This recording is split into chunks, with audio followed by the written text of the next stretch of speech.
Okay, hello everyone. So I wanted to show you guys the lesson that I did for my elementary school. This is for a grade 6 class, and it's the first class that I had with them of the year. So in April, that's when school begins, and in Japan.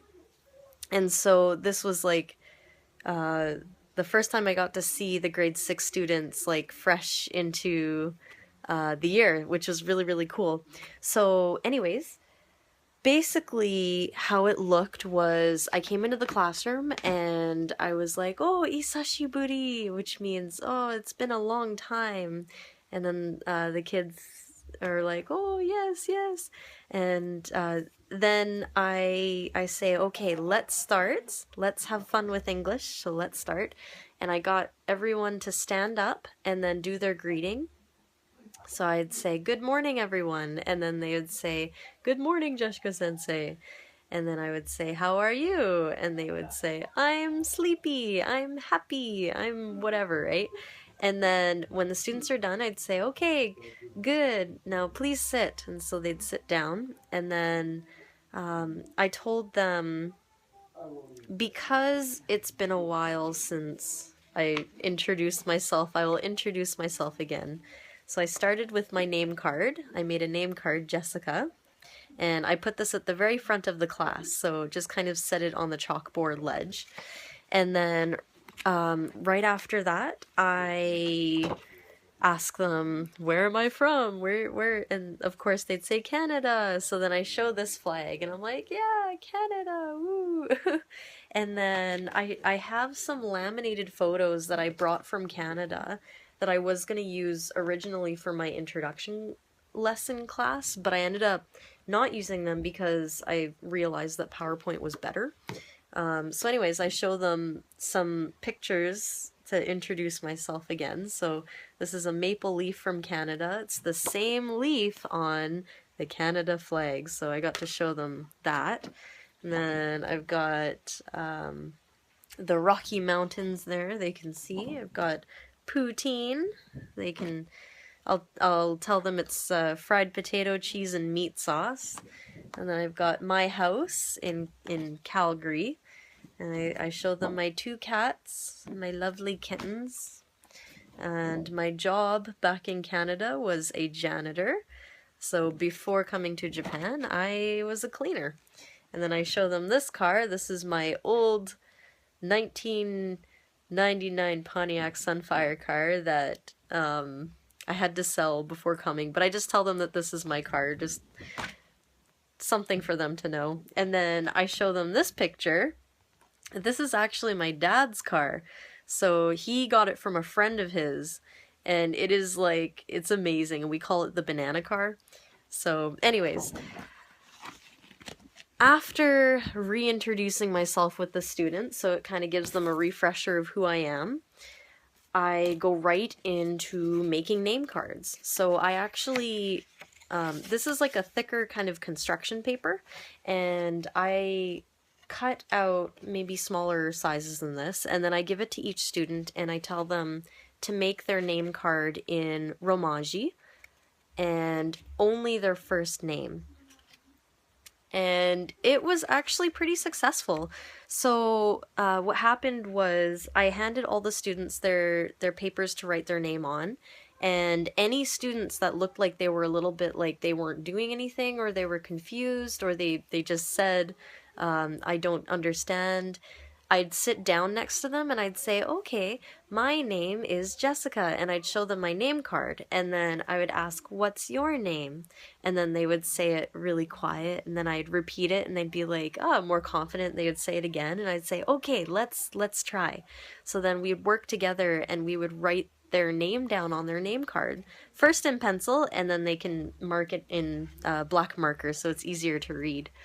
And the JTE, my Japanese teacher, also helped with students writing down their cards. And she actually came up with the idea that after the students write it in pencil, to raise their hand, and then one of us would come see them and confirm that it was correct. And when the students wrote it down, and they raised their hand. They looked a little bit like worried, and then when I said their name and they were like, "Oh, yes, that's right." I'd be like, "See, good job. You can do it. Yeah, good job. Good English." So, that's what we would do. And this took about maybe 5 to 10 minutes depending on the class. Okay, so once these were finished, I told them to put it on their desk, and from now on, every class that we have together, if they can put it on their desk for us, that would be great. And because last time I got them to make name cards, but I didn't really specify to use them all the time, and they just kind of disappeared eventually. So I'm gonna make sure that they're constantly practicing this, especially for me, just so I can call out specific students. Now, okay, so once that was done, I'd say there's something new that I want to do with you guys this year. And it's what I call understand tags, understand cards. So basically what I did was I cut out construction paper, green, yellow, and red, and I wrote on one side English, yes, and the other side Japanese, hi. And I have it for all of them. So ie and mama is no and so.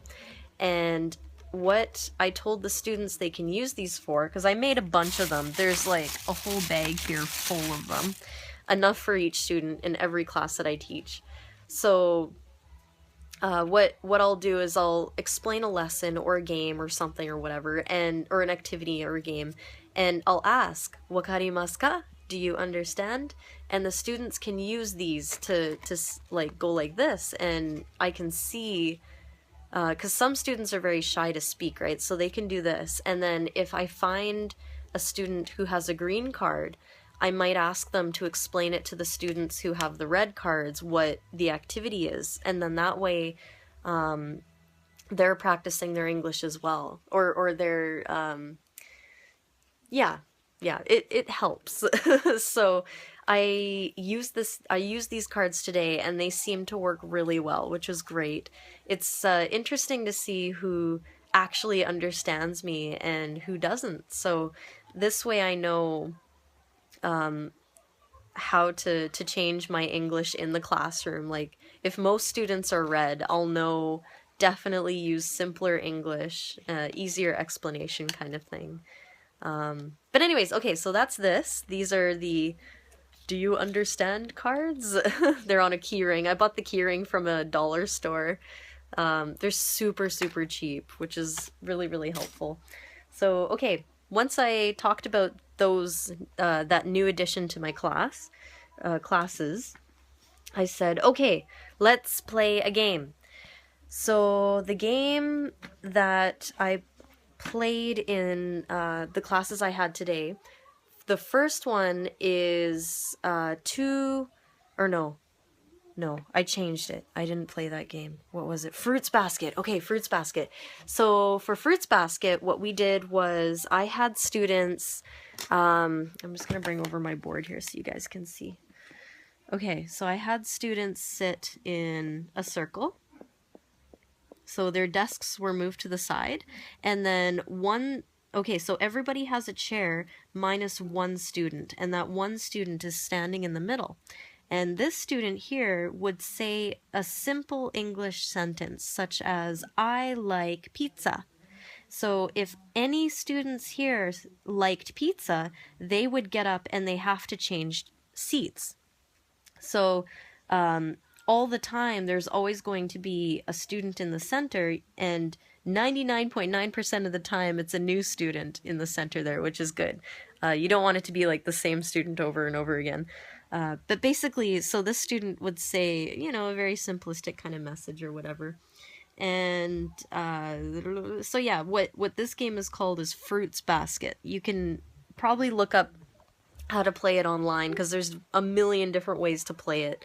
And so I realized the first class of English for the grade 6 students and even the grade 5 students, I think it's better to make it fun and not super duper like listen to me talk or whatever. Like I want them to say stuff and kind of warm up with English. And so I figured, yeah, Fruits Basket is perfect. So they can choose the complexity of their sentences. They can say, I like apples, or what I had today was, I want to go to Hokkaido. And like that was really advanced, right? So anyways, she's that's one student that said that. And then another student who's not as confident in their English was like, I like suika, or which is watermelon. So even though they're not using full English, they use some English, and that's all that matters, right? And so we would help them say, I like watermelon after that. So overall, it was like a pretty decent lesson, I think, and the students really enjoyed the Fruits Basket. It was a nice intro into English classes with an ALT, I think. So yeah, I believe that was everything. And at the end, I tell everyone, oh yeah, super good job, you did a good job. And I would thank them, and then I said, see you next time. And then they would say, see you next time. So yeah, that's basically today's lesson. Or I taught that lesson today. So yeah, thank you very much for watching, and we'll see you next time. Bye!